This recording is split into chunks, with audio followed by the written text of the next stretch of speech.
अस्सलाम वालेकुम फ्रेंड्स। आज हम जिस टॉपिक को स्टडी करने जा रहे हैं वो हमारी पिछली वीडियो से रिलेटेड है और जहाँ पे हमने पिछली वीडियो ख़त्म की थी उससे आगे स्टार्ट करेंगे। So let's start.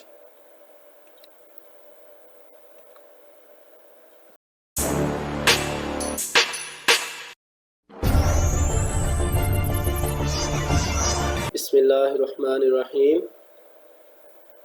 Object oriented programming using C++। Constructors. A member function that has the same name as the class is called constructor.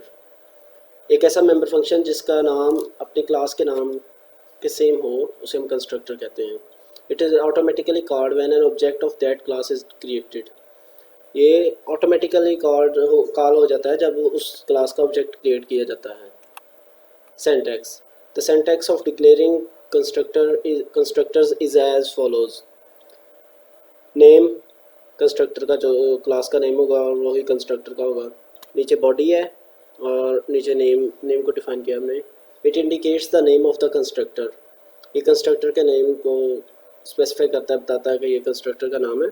The name must be same as the name of the class in which the constructor is declared. और इसका name class के name के same होता है जिसमें हम constructor declare करते हैं। Passing parameters to constructors. The method of passing parameters to a constructor is same as passing parameters to normal functions. Parameters को कंस्ट्रक्टर में पास करना ऐसे ही सेम है जैसे हम पैरामीटर्स को नॉर्मल फंक्शन में पास करते हैं। The only difference is that the parameters are passed to the constructor when object is declared. सिर्फ ये एक फ़र्क है इसमें कि पैरामीटर को कंस्ट्रक्टर में तब पास किया जाता है जब ऑब्जेक्ट डिक्लेयर किया जाए। The parameters are written in the parentheses along with the object name in declaring statement. Parameter को parentheses में लिखा जाता है with object name। जहाँ पे हम स्टेटमेंट डिक्लेयरिंग स्टेटमेंट होती है ना, वहाँ पे ऑब्जेक्ट के नेम के साथ parentheses में पैरामीटर को लिखा जाता है। Syntax. Type object name parameters. Type. It is the name of a class and indicates the type of object to be created. ये उस क्लास का नेम होता है, टाइप क्लास का नेम, और वो बताता है कि इस तरह का ऑब्जेक्ट हम क्रिएट करेंगे। Object name. It indicates the name of the object to be created. ये हमें बताता है कि इस तरह ये ऑब्जेक्ट हम क्रिएट करेंगे। Parameters. It indicates the list of parameters passed to the constructor. ये कंस्ट्रक्टर में जो हमने पैरामीटर पास करने होते हैं उनकी लिस्ट बताता है। Constructor overloading. The process of declaring multiple constructors with same name but different parameters is known as constructor overloading. Constructor overloading का मतलब ये है कि वो प्रोसेस जिसमें हम मल्टीपल कंस्ट्रक्टर को सेम नेम लेकिन मुख्तलिफ पैरामीटर्स के साथ डिक्लेयर करते हैं, उसको कंस्ट्रक्टर ओवरलोडिंग कहा जाता है। The constructors with same name must differ in one of the following veg. इसमें वो कंस्ट्रक्टर इन चीज़ों में मतलब उसमें डिफरेंस होगा। Number of parameters, type of parameters, sequence of parameters. इन तीनों में से किसी एक चीज़ में से उसका डिफरेंस होगा। Default copy constructor.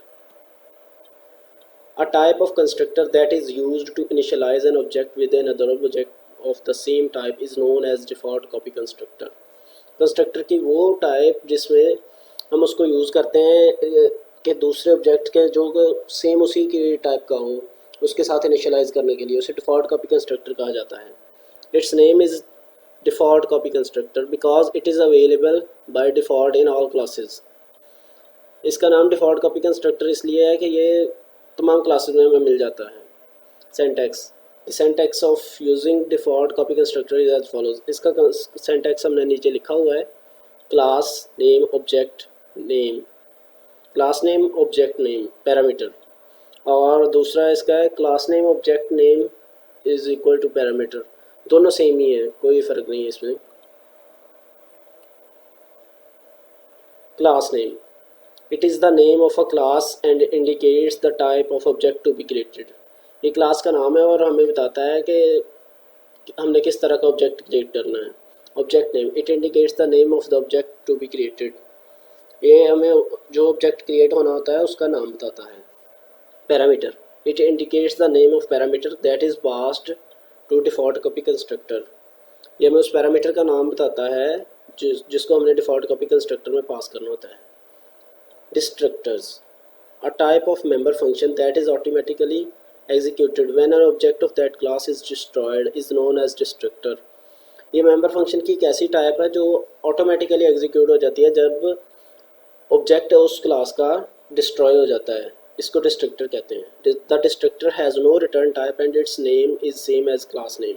डिस्ट्रक्टर का भी कंस्ट्रक्टर की तरह क्लास का जो नेम होता है वही नेम होता है और इसकी कोई रिटर्न टाइप नहीं होती। The destructor name is preceded by tilde sign. ये जो साइन आपको नज़र आ रहा है ये इसका टिल्डी साइन है, इसको इसके साथ शो किया जाता है। सिंटैक्स डिस्ट्रक्टर का, the syntax of declaring destructor is as follows. Start में tilde sign, name of class और डिस्ट्रक्टर, और नीचे है डिस्ट्रक्टर बॉडी और वो नेम को हम बताते हैं। It indicates the name of the destructor, ये डिस्ट्रक्टर का नेम बताता है। The name must be same as the name of the class, जैसे कि हमने पीछे बताया कि कंस्ट्रक्टर की तरह इसका नेम भी क्लास के नेम की तरह का ही होना चाहिए, सेम होना चाहिए। Objects as function parameters, objects can also be passed as parameters to member functions. Objects को हम एज पैरामीटर्स भी पास कर सकते हैं टू मेंबर फंक्शंस में। The method of passing objects to a function as parameter is same as passing other simple variables. Object को function में as a parameter pass करना जैसे सिंपल वेरिएबल को पास करते हैं वैसे ही सेम है। Returning objects from member functions, the method of returning an object from member function is same as returning a simple variable. Method of returning an object from member function, जो तरीका है ना हमारा ऑब्जेक्ट को return करवाने का member function में से, is same as returning simple variable, उसी तरह का है जैसे एक सिंपल वेरिएबल को रिटर्न करवाना हो। If a member function returns an object, अगर एक मेंबर फंक्शन ऑब्जेक्ट को रिटर्न करता है, its return type should be the same as the type of object to be returned. इसकी रिटर्न टाइप सेम होनी चाहिए, जो ऑब्जेक्ट रिटर्न किया हो उसकी टाइप होनी चाहिए। Static data member, a type of data member that is shared among all objects of class is called static data member। ये डाटा मेंबर की वो टाइप है जो कि हम तमाम जो क्लास उस क्लास के तमाम ऑब्जेक्ट हैं उनमें हम शेयर कर सकते हैं, उसको स्टैटिक डाटा मेंबर कहते हैं। The static data member is defined in the class with static keyword, इसको हम उस क्लास में स्टैटिक कीवर्ड से बताते हैं, डिफाइन करते हैं। Characteristics of static data member, the characteristics of static data member are same as normal static variable। इसकी खासियत क्या है? It is visible only in the class in which it is defined, but its lifetime starts when the program starts its execution। ये उसी class में हमें नज़र आएगा जिस क्लास में हमने इसको डिफाइन किया है, और इसके लाइफ टाइम तब स्टार्ट होती है जब प्रोग्राम अपनी एग्जीक्यूशन स्टार्ट करता है, प्रोग्राम रन होना स्टार्ट हो जाता है। Its life time ends when the entire program is terminated, और इसकी लाइफ टाइम तब एंड होती है जब पूरा प्रोग्राम बंद हो जाता है, ख़त्म, जब हम एंड कर देते हैं प्रोग्राम को। It is normally used to share the data among all objects of a particular class. ये तब यूज़ किया जाता है, ये ऑब्जेक्ट्स डाटा शेयर करने के लिए यूज़ किया जाता है ऑब्जेक्ट्स में जो कि एक ही क्लास के हों। Difference between static and normal data member, the main difference between normal data member and static data member is that each object has its own variable of normal data member. इसमें हमारे पास हम देख सकते हैं कि main जो difference वो आ रहा है कि each object has its own variable of normal data member, के उसके पास हर ऑब्जेक्ट के पास अपना वेरिएबल होता है जो कि नॉर्मल डाटा मेंबर का होता है। On the other hand static data member is shared among all objects of the class. Only one memory location is created for static data member that is shared among all objects. और static data member में ये होता है कि उसने एक ही object को share किया होता है पूरी क्लास में, तो उसके लिए एक ही मेमोरी लोकेशन क्रिएट की होती है, तो इसलिए उसमें उसका अपना अपना वेरिएबल होता है। ये मेन डिफरेंस है इन दोनों में। Difference between static and normal data member, ये उसकी मैंने आपको एक छोटी सी एग्जांपल दिखाई है, ये आप देख सकते हैं जी। ये हमारे पास लेफ्ट साइड पे है ऑब्जेक्ट B1 ऑब्जेक्ट B2, ये हमारे पास है नॉर्मल डाटा मेंबर्स। उसके पास देखें आप वेरिएबल A है B है, उनके पास अपने अपना ऑन एक वेरिएबल है जो कि डिफरेंट है, object with 3 normal data members. और हमारा राइट साइड पे है वो देखें उसने उसी को शेयर किया हुआ है एन में, ए है बी है, उधर भी ए है बी है, उसने शेयर किया हुआ है अपने आप को एन में, उसका आंसर है 200। ये स्टैटिक डाटा मेंबर की थी example. Friend functions, a type of function that is allowed to access the private and protected members of particular class from outside the class is called friend function। Function की वो type जिसको हम इतने access देते हैं कि वो private और जो हिडन इंफॉर्मेशन होती है उस क्लास की उस तक एक्सेस कर सके, उसको हम फ्रेंड फंक्शन कहते हैं। एडवांटेजेस ऑफ फ्रेंड फंक्शंस, फ़ायदे क्या हैं इसके फ्रेंड फंक्शन के। Normally, the private and protected members of any class cannot be accessed from outside the class. In some situations, a program may require to access these members. The use of friend function allows the user to access these members. Normally ये होता है कि जो hidden information होती है ना, private and protected members of होते हैं जो क्लास के, उन तक एक्सेस नहीं होती यूज़र की। तो कुछ ऐसी सिचुएशंस हो जाती हैं, कुछ ऐसे हालात हो जाते हैं जिनमें यूज़र को उनकी ज़रूरत पड़ जाती है, तो फ्रेंड फंक्शन इस बात की आसानी कर देता है हमारे लिए कि हम उन मेंबर्स तक एक्सेस कर सकें।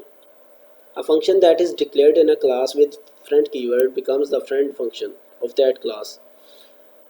एक ऐसा फंक्शन जिसको हम फ्रेंड कीवर्ड के साथ उस क्लास में यूज़ करते हैं वो उस क्लास का फ्रेंड फंक्शन बन जाता है। It enables that function to access the private and protected members of the class, और ये उस क्लास की प्राइवेट और प्रोटेक्टेड मेंबर्स तक एक्सेस करने के लिए इसको इजाज़त मिल जाती है। एग्जाम्पल फ्रेंड फंक्शन की जी, ये मैंने आपको प्रोग्राम दिखाया है एक छोटा सा, इसमें आप देख सकते हैं क्लास बी है क्लास ए है, उसमें आप देख सकते हैं कि नीचे हमने आके friend void show A B लिखा हुआ है, इधर हमने फ्रेंड फंक्शन डिक्लेयर किया है जी। आप देख सकते हैं कि हमने अगेन फ्रेंड फंक्शन को डिक्लेयर किया है, friend void show A B, और नीचे हमने उसका वॉइड शो लिखा है ताकि हम उसको उसके वेरिएबल्स को शो कर सकें जी। आप देख सकते हैं सी आउट में हमने लिखा है the value of class A object etcetera, ऐसे ही हमने सिंपल, लेकिन फ्रेंड फंक्शन ने उसकी बहुत हेल्प की है इसमें। Output, the value of class A object is equal to 10, the value of class B object is equal to 20, sum of both values is equal to 30। Friend classes, a type of class all of whose member functions are allowed to access the private and protected members of a particular class is called friend class। Class की ऐसी किस्म, ऐसी type जिसके तमाम member में जितने भी member functions हैं उनको एक्सेस दी जाए कि वो प्रोटेक्टेड और प्राइवेट जो मेंबर्स हैं दूसरी क्लास के, किसी एक क्लास के, उन तक एक्सेस करने के, उसको फ्रेंड क्लास कहते हैं। Advantages of friend classes, normally the private and protected members of any class cannot be accessed from outside the class. In some situations the program may require to access these members। Normally ये होता है कि वो जो private और protected members होते हैं ना किसी भी क्लास के, उन तक एक्सेस करना यूज़र के हाथ में नहीं होता, तो कुछ ऐसी सिचुएशन हो जाती है जिसमें यूज़र को उन तक एक्सेस करना ज़रूरी होता है, इसलिए फ्रेंड क्लास को यूज़ किया जाता है। The use of friend classes allows a class to access these members of another class. Friend class का यूज़ हमें इस ऐसे एक्सेस देता है कि हम उस तक प्राइवेट और प्रोटेक्टेड मेंबर्स तक पहुंच जाएं। अ class that is declared in another class with friend keyword becomes the friend of that class. एक ऐसी क्लास जिसको हम फ्रेंड कीवर्ड के साथ डिक्लेयर करते हैं वो दूसरी क्लास की फ्रेंड बन जाती है। एग्जाम्पल फ्रेंड क्लास की जी, ये मैंने आपको प्रोग्राम एक छोटा सा दिखाया है, आप देख सकते हैं इसमें कि हमने ऊपर क्लास ए डिक्लेयर की है, नीचे आके हमने फ्रेंड क्लास बी डिक्लेयर इसलिए किया है कि वो क्लास ए का फ्रेंड बन जाए, और फिर हमने डिक्लेयर किया है क्लास बी को ताकि वो क्लास ए का फ्रेंड बन चुकी है। अब हम क्लास बी को डिक्लेयर करते हैं, नीचे उसकी पब्लिक प्राइवेट और फॉर्मेलिटीज़ की लिखिए, और ये देखें आगे हमारा प्रोग्राम एंड होता जा रहा है। Static functions, a type of function that can be accessed without any object of the class is called static function। Function की वो टाइप जिसको हम किसी भी उस क्लास के किसी भी ऑब्जेक्ट के बगैर एक्सेस कर सकें उसको स्टैटिक फंक्शन कहते हैं। Advantages of static functions, normally a member function of any class cannot be accessed or executed without creating object of that class। in some situations a member function has to be executed without referencing any object। Normally ये होता है कि हम किसी भी member जो उस class का मेंबर फंक्शन होता है उसको हम एक्सेस नहीं कर सकते, एग्जीक्यूट भी नहीं कर सकते जब तक कि हम उसका ऑब्जेक्ट क्रिएट ना कर दें। लेकिन कुछ ऐसी सूरत हाल हो जाती है कि हमें एग्जीक्यूट करना पड़ता है without creating an object create किए बगैर। The static data members of class are not created for each object. जो स्टैटिक डाटा मेंबर होते हैं वो एक क्लास के वो एक आपस के उसके आपस के ऑब्जेक्ट्स के लिए नहीं क्रिएट किए जाते। The class creates only one data member for all objects. वो एक ही डाटा मेंबर क्रिएट करता है तमाम ऑब्जेक्ट्स के लिए।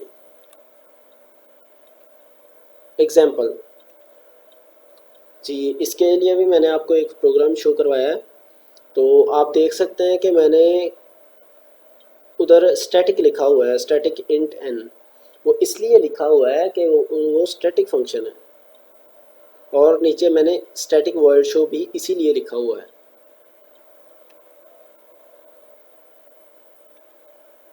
जी ये देखें, अब ये सारा प्रोग्राम मतलब नॉर्मल है, वो पीछे भी 2-3 प्रोग्राम थे तो सारे नॉर्मल थे। इनमें बस कुछ कीवर्ड्स यूज़ हुए जिनकी वजह से ये प्रोग्राम चेंज हो गए थोड़े थोड़े। तो ये हमारा प्रोग्राम स्टैटिक फंक्शन वाला भी एंड हो गया।